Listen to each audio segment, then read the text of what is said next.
At 6:45 a.m. on a Monday, while the neighborhood still yawned awake under soft morning light, I heard the sound of paper sliding under my door, and the moment I picked it up, my blood ran cold. A violation notice. Not just any notice. The HOA was demanding that I cut down the giant sycamore tree I planted 10 years ago. The same tree my wife and I chose the day we signed the papers to this house.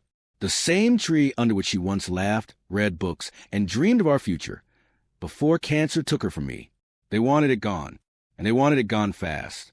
Welcome back to my channel, HOA Tales. If you're new here, please don't forget to subscribe, like, and share. Now, let's dive into the story. My name is Daniel Price, and I moved into Willow Creek Estates a decade ago, back when the HOA was just 3 relaxed retirees who barely enforced anything. But recently, a new board took over. Rules, fines, meetings, everything suddenly mattered. And right at the center of it all stood Margaret Ellis, the kind of woman who spoke like every sentence was a command. Residents called her the Queen of Willow Creek, though no one said it to her face. She was strict, controlling, and obsessed with appearances. And my tree, she called an eyesore. It disrupts the community aesthetic. Her letter said, if not removed within 30 days, you'll be fined $200 per day. I tore the notice twice, then 4 times, then 8. But the HOA didn't care about memories. They care about lawns, fences, paint shades, and power. I tried reasoning. I emailed, attended meetings, even pleaded once, which I regret. Margaret simply looked at me with the smuggest smile I've ever seen and said, if you don't like the rules, you're welcome to move. Move? This house was the last physical piece of my wife I still had. Every brick, every window, every morning sunbeam that passed through the kitchen. She had chosen it. Leaving wasn't an option. Losing the tree wasn't either. But the law was clear. The HOA could force removal if they deemed it environmentally disruptive. I knew they would win. So with a heavy chest, I called a contractor and scheduled removal for the last possible day. It was Saturday. Warm breeze, birds singing, the kind of day she would have loved. A group of neighbors stood outside, watching. Some supported me. Others supported Margaret. The contractors began cutting through the roots. And as the saw buzzed, slicing through earth and history, I felt like I was betraying her.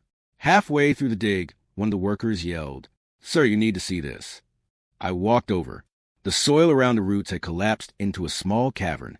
The contractor shined a flashlight inside. My breath paused. My heart stalled.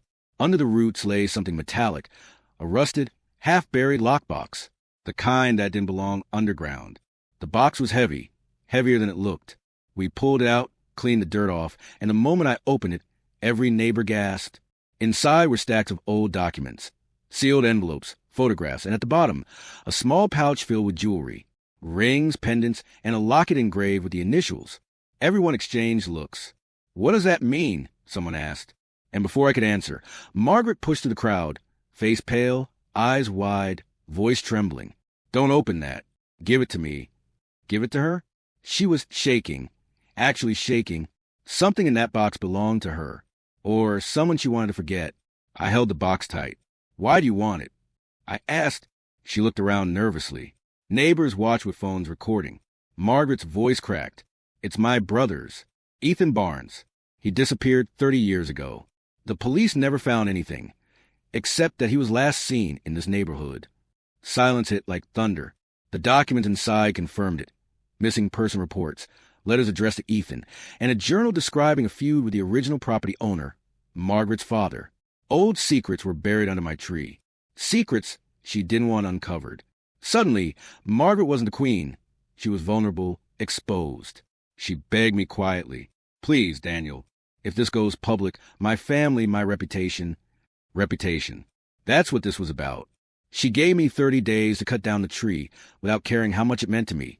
But now she wanted mercy. For a long moment, I stared at her. Then I walked into my house with the box and closed the door.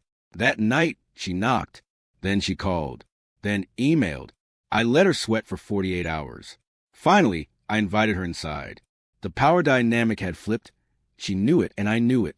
She sat stiffly across from me, fingers twisting in anxiety. I said calmly, "You dropped the removal order. You remove all fines. You allow me to keep the tree permanently." She swallowed hard. "And," I continued, "you resign as HOA president." She froze, then whispered, "Done." I handed her copies of the documents, kept the originals just in case. Margaret resigned the next morning, her carefully curated image shattered by a truth she tried to bury along with her brother's memory. The new HOA board apologized publicly. They passed a motion protecting all mature trees in the neighborhood, mine included. I replanted the sycamore with the help of neighbors who volunteered. It wasn't as tall as before, but fresh roots took hold quickly, and some nights I sit beneath it with a cup of coffee, watching the leaves sway like her hair in the wind. The HOA forced me to cut down my past, but instead, they helped me uncover a story far bigger than a tree, a story that gave mine a new beginning.